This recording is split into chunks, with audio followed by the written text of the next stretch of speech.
Want somebody to tell me. Answer if you can. Want somebody to tell me. What is the soul of a man?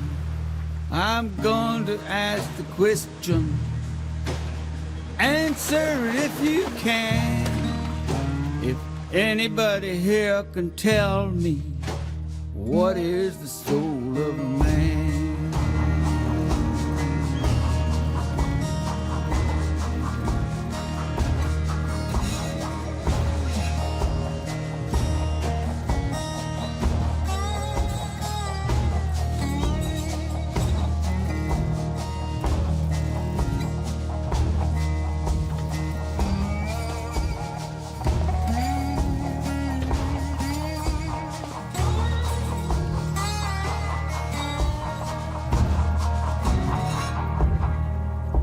Won't somebody tell me what is the soul of a man?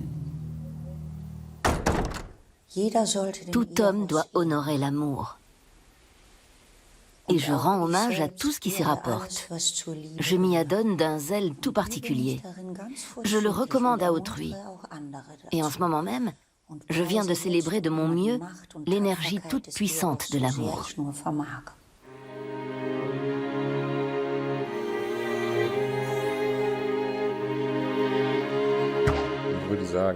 Je dirais que l'intimité est l'origine du soi, ou bien le soi originel.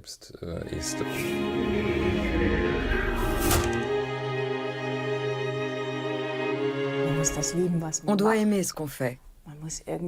On doit aussi aimer les autres, pas de façon personnelle, mais au sens où on doit s'engager pour eux.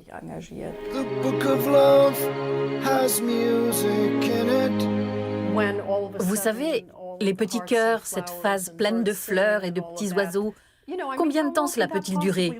1 ou 2 mois peut-être.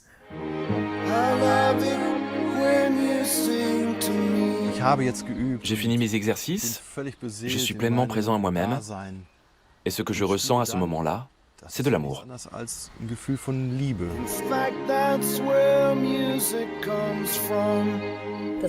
Le plus grand risque de l'existence, c'est de devenir soi-même.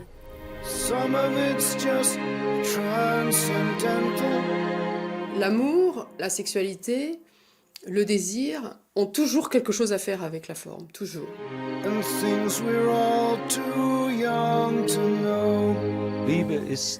L'amour, le vrai, pas l'amour idéalisé. L'amour est le chemin de la connaissance.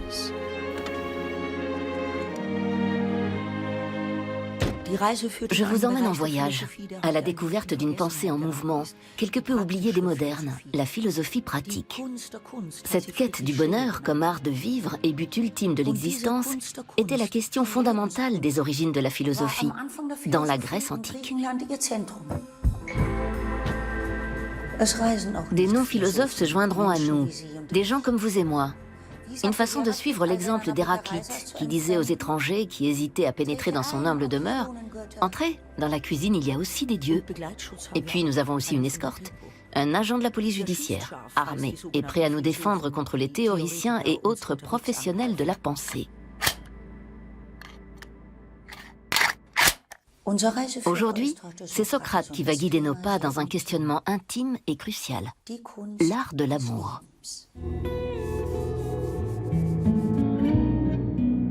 Diotime est un personnage mythique, une prêtresse qui aurait vécu dans les bois des environs d'Athènes. Une sage. Platon la mentionne dans son célèbre dialogue sur l'amour, le banquet, dans lequel elle est présentée comme le mentor du jeune Socrate. C'est elle qui l'aurait initié à la philosophie, l'amour de la sagesse.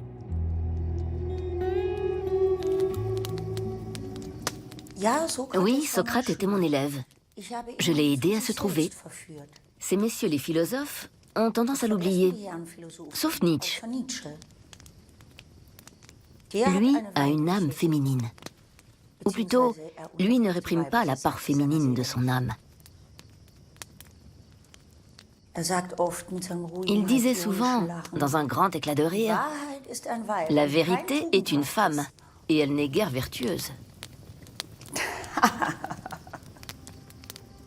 La vérité est femme.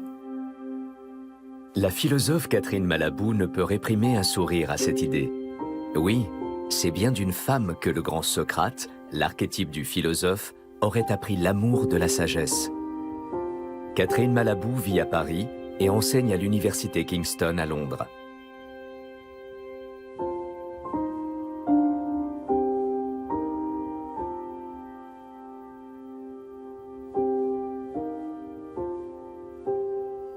Diotima. Diotima, c'est celle qui qui enseigne, qui initie Socrate à l'amour, justement en lui disant que l'amour est toujours l'amour des formes. Ça, c'est très, très, très important. Parce qu'au début, Socrate croit que l'amour, c'est être séduit par un discours, être séduit par un corps, etc. Mais par son attrait direct, jamais par vraiment sa forme, c'est-à-dire son concept. Et Diotima lui apprend qu'en fait, derrière l'apparence, il y a la forme. Quand Socrate est venu me trouver, il était intoxiqué lui aussi par cet amour banal qui plaît aux écervelés. Peu importe la personne, ils aiment le corps plus que l'âme et veulent juste assouvir leurs désirs.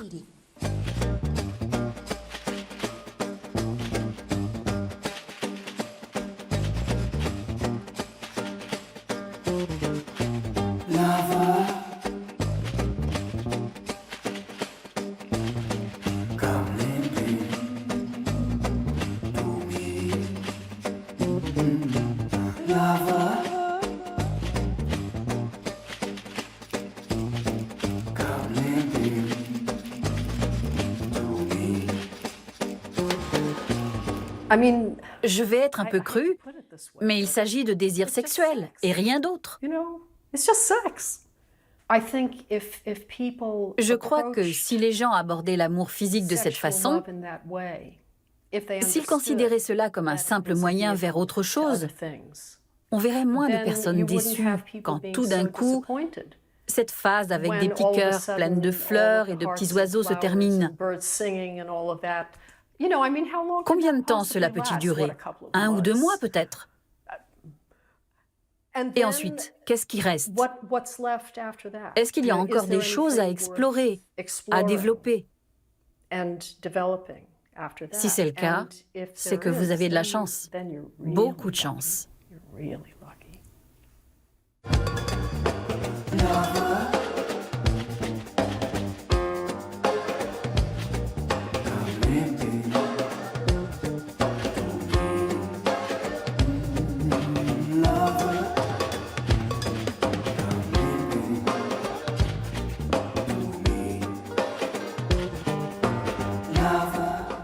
Imaginez que vous veniez de faire l'amour avec quelqu'un, c'était formidable, et là vous vous dites, alors voyons, réfléchissons à la nature du soi. Ce serait vraiment très étrange, non? On ne peut pas faire ça dans ce genre de situation. En revanche, si on vit pleinement cet instant-là, on engrange des informations sur nous-mêmes, on accumule une expérience. Et quand on en vient à conceptualiser et intellectualiser cette expérience, cela donne un véritable ancrage dans la réalité telle qu'on la vit. Adrienne Piper est philosophe et artiste conceptuelle. Pour elle, l'art ne se rapporte pas seulement à des objets, c'est une partie de sa vie. Elle pratique le yoga et connaît bien la philosophie indienne. L'art de l'érotisme indien conjugue les deux amours, celui des sens et celui de l'esprit, Eros et Agapé.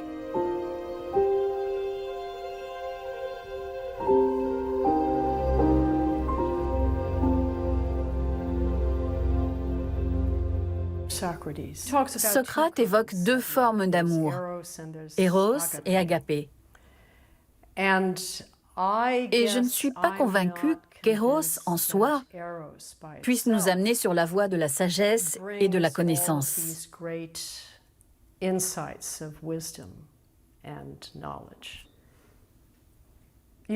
Dans une relation, je pense qu'il faut avoir une certaine attitude vis-à-vis de l'autre, une certaine dose de respect, des valeurs. Il faut se sentir proche de l'autre. Et à partir de là, je me pose une question. Une fois qu'on a tout cela, finalement, qu'est-ce que la relation sexuelle apporte de plus? Je ne fais que poser la question. Parce qu'en fin de compte, c'est tout le reste qui est absolument crucial. La confrontation à l'autre, cette proximité immédiate à l'autre, ce soi que l'on découvre et que l'on partage au travers de cette relation. Socrate est la figure tutélaire du philosophe. Ce qui le distingue des autres, c'est l'affirmation de son ignorance. Je ne sais qu'une chose, c'est que je ne sais rien. Voilà sa maxime. À travers l'exercice de la connaissance de soi, il développe une conscience qui lui permet d'accepter cette ignorance. C'est la quête de soi et l'amour de la sagesse qui l'anime. Une sagesse qu'il ne prétend nullement posséder. Paracelse a dit à peu près ceci. On ne connaît rien en dehors des choses qu'on aime. Ce n'est pas la dissection objective d'une chose qui nous permet de la connaître. Ou alors, c'est qu'on ne la connaît pas en profondeur. Si on discerne le divin dans l'autre, le divin dans la nature, les fleurs, c'est parce qu'on les aime. Et l'amour ne connaît pas de bornes. Wolf-Dieter Storl a enseigné l'ethnobotanique aux États-Unis, en Suisse et en Autriche.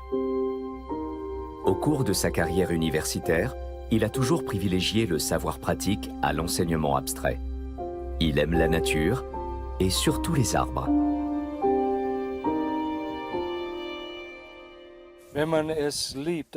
Quand on aime quelque chose, on voit son caractère unique. La science, c'est un savoir qui porte sur la chose et lui reste extérieur. Mais quand on réfléchit, chaque instant est unique. Il ne reviendra plus. Chaque plante que l'on voit, on la voit pour la première fois. Quand on fait une pause et qu'on ouvre son âme, cela peut être comme si on regardait l'autre, homme ou femme, dans les yeux et qu'on plongeait dans les profondeurs de son âme. Je trouve que c'est vraiment une métaphore très intéressante de parler de la profondeur du soi. Il me semble aussi que cela prend une dimension importante quand on évoque l'eau, par exemple. Et en ce sens, c'est une belle image.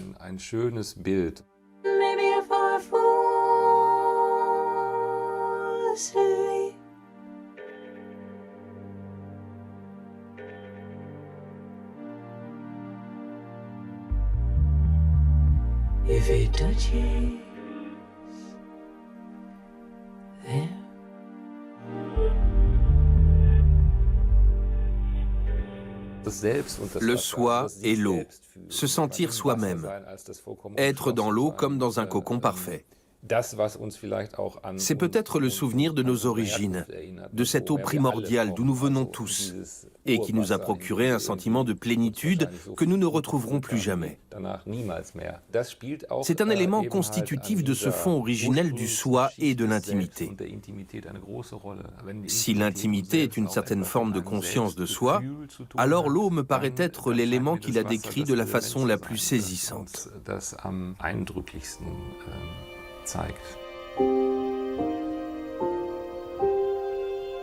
Peter Travny est philosophe et professeur à l'université de Wuppertal. Il dirige l'Institut Heidegger et a coédité les œuvres complètes du philosophe allemand. Il travaille principalement sur le concept d'intimité.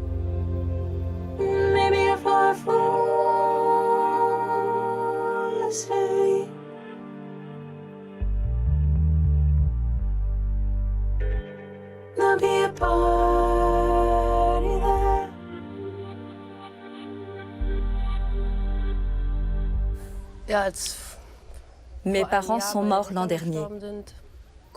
Juste après leur décès, quelques jours plus tard, j'ai eu le sentiment que je ne pouvais plus fonctionner, c'était impossible. Je ne pouvais plus vivre normalement au quotidien, revenir au bout de quelques semaines à la vie courante et continuer à faire ce que je faisais auparavant. Il y a eu comme une rupture. Et je me suis dit que j'allais faire une pause pendant 1 an. Et dès le départ, j'ai su que ça n'irait pas. Même si je me ressaisissais, ça ne pouvait pas fonctionner.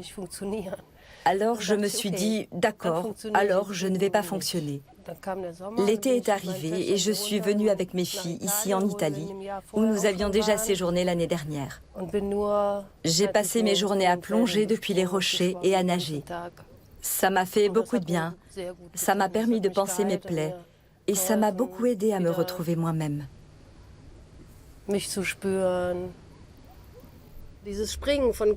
Quand on saute depuis un point assez haut, il y a cet instant, cet entre-deux où les pieds ont quitté le sol et où on ne sent pas encore l'eau.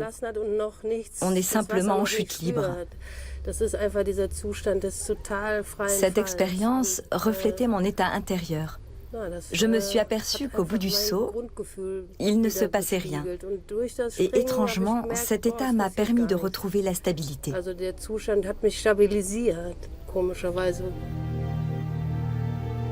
Kanne Kampmann est peintre et vit à Cologne.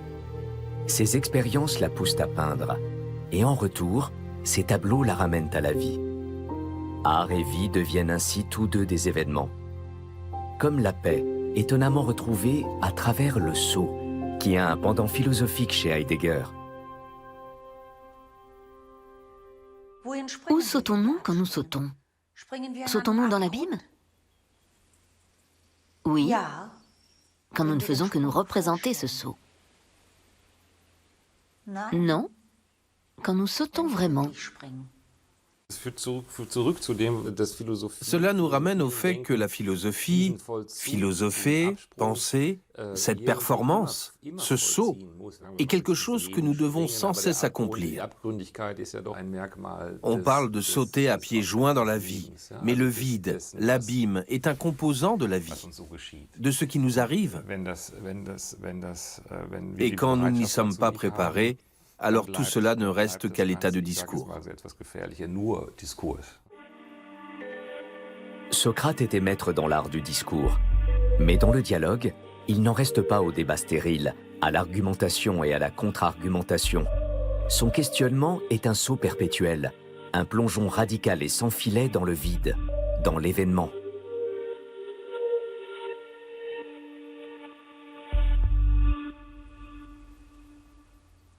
L'essence de l'identité appartient en propre à l'événement. Le soi comme événement. Ces manifestations intimes de notre soi ont quelque chose d'événementiel. On peut évoquer par exemple l'événement érotique. Cette promiscuité totale, ce sentiment d'être avec la personne qu'on aime de façon pleine et absolue, et dans lequel l'érotisme joue un rôle, c'est un événement. Le sentiment le plus fort que j'expérimente dans ma pratique du yoga, c'est un sentiment de communion totale mêlé d'amour. On a le sentiment de plonger dans quelque chose où il n'y a plus que cet amour pur. Cet amour n'est pas incarné dans une relation homme-femme ou parent-enfant. C'est quelque chose de complètement universel, un sentiment qui s'impose par sa puissance. Parfois, pour moi, c'est presque comme être amoureux. J'ai l'impression de glisser sur ce qui se passe, de glisser sur les événements. Ou bien quand j'ai fini mes exercices et que je suis pleinement présent à moi-même, ce que je ressens à ce moment-là, ce n'est rien d'autre que de l'amour. Jörg Buneru est agent de la police judiciaire et professeur de yoga. Les exercices physiques et spirituels du yoga, sa pratique, l'ont sensibilisé à ce que la philosophie indienne appelle le bhakti, pur amour et dévotion qui embrasse les hommes et le monde. Ce que j'en retire personnellement, si je l'abstrais de ce que j'y projette, ou de ce qui se projette en moi, la substantifique moelle de tout cela, pour moi, c'est la connaissance de soi. Et ça fait du bien.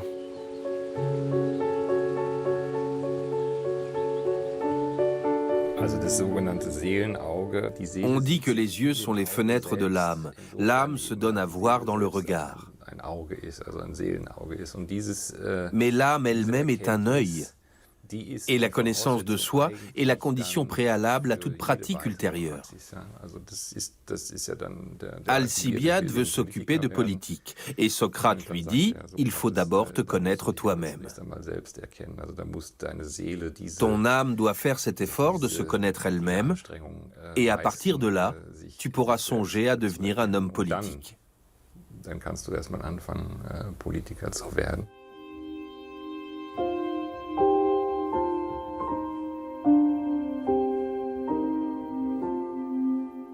Socrate a prescrit à Alcibiade un exercice philosophique, la connaissance de soi-même.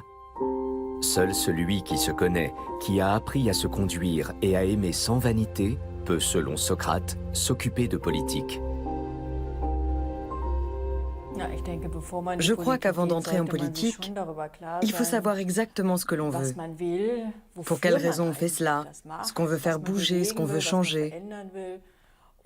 Et le problème qui revient toujours, c'est qu'il y a beaucoup de gens qui deviennent politiciens sans avoir de réelles convictions. On l'a dit, inaccessible, protégeant sa vie privée.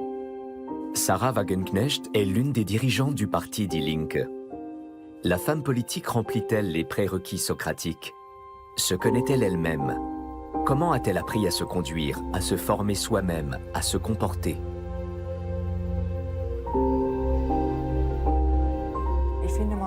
Je pense qu'il faut se conformer à une ligne. Il faut savoir dans quelle direction on veut aller et être cohérent avec soi-même. On doit aimer ce qu'on fait. On doit aussi aimer les autres, pas de façon personnelle, mais au sens où l'on doit s'engager pour eux. Quand on est indifférent au sort des autres, si cela ne suscite en nous aucune émotion, on est dans un fonctionnement purement mécanique et cela ne mène à rien. Je crois qu'on a besoin en politique du temps de la réflexion. En tout cas, c'est important pour moi. Le temps de réfléchir, de lire, d'assimiler des idées nouvelles et de se demander si ce qu'on défend est juste.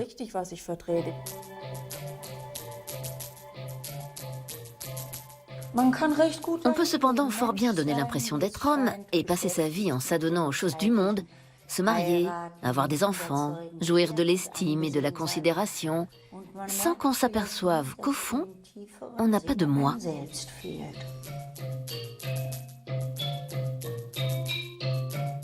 Mais dans le monde, l'on y trouve guère à redire. Le moi est bien la chose dont on s'inquiète le moins ici-bas, et celle qu'il est le plus dangereux de faire remarquer que l'on a.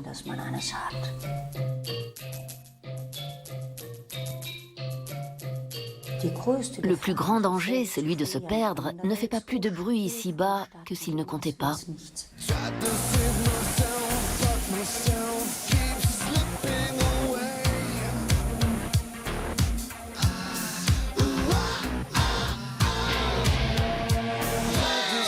Myself, but myself keeps slipping. Myself keeps slipping. Myself keeps slipping.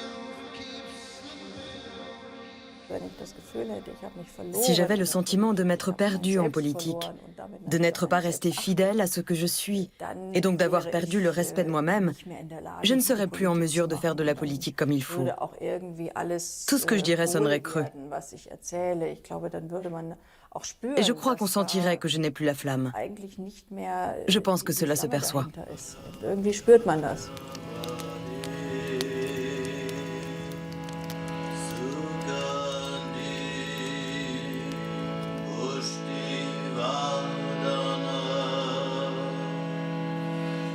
Il croit qu'Eros tomberait du ciel et pourrait être séduit par des discours enjôleurs et l'attrait physique. Mais il faut apprendre à aimer. Voilà ce qui nous arrive avec la musique. Il faut d'abord apprendre à entendre en général un thème ou un motif. Il faut le percevoir, le distinguer, l'isoler et le limiter en une vie propre. Puis il faut un effort et de la bonne volonté pour le supporter, malgré son étrangeté. Enfin, arrive le moment où nous nous sommes habitués à lui. où nous pressentons qu'il nous manquerait s'il faisait défaut. Et maintenant, il continue à exercer sa contrainte et son charme, et ne cesse point que nous n'en soyons devenus les amants humbles et ravis, qui ne veulent rien de mieux au monde que ce motif, et encore ce motif. Mais il n'en est pas ainsi seulement de la musique. C'est exactement de la même façon que nous avons appris à aimer. De même, celui qui s'aime soi-même aura appris à s'aimer sur cette voie-là. Il n'y en a pas d'autre. L'amour aussi, il faut l'apprendre. Fais de la musique, murmure à Socrate sa voix intérieure, le daimon qui l'inspire. Fais de la musique. Pour Socrate, philosopher est comme jouer de la musique. Faire résonner son propre moi, devenir qui on est, façonner une éthique, une attitude, un soi. S'aimer soi-même et les autres comme on aime la musique. L'amour de la sagesse. Socrate n'a eu de cesse de rappeler les citoyens athéniens à cet amour. Pour cela, ils l'ont condamné à mort. Il est dangereux d'avoir un soi.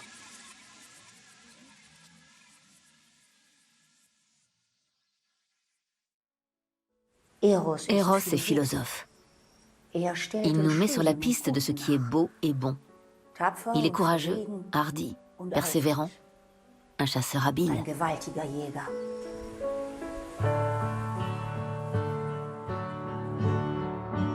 Love is free. Free is love. Love is living. Living love. Love is needing to be loved. Embrassez la paix. Protégez votre intimité.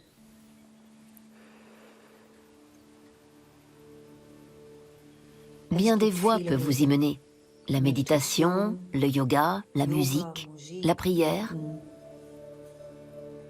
Alors à vous de jouer. Prenez soin de vous. I'm heading for a time of solitude,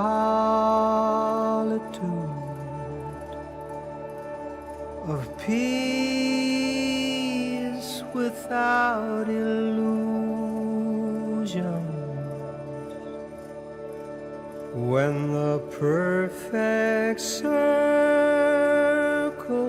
marries all, beginnings and conclusions.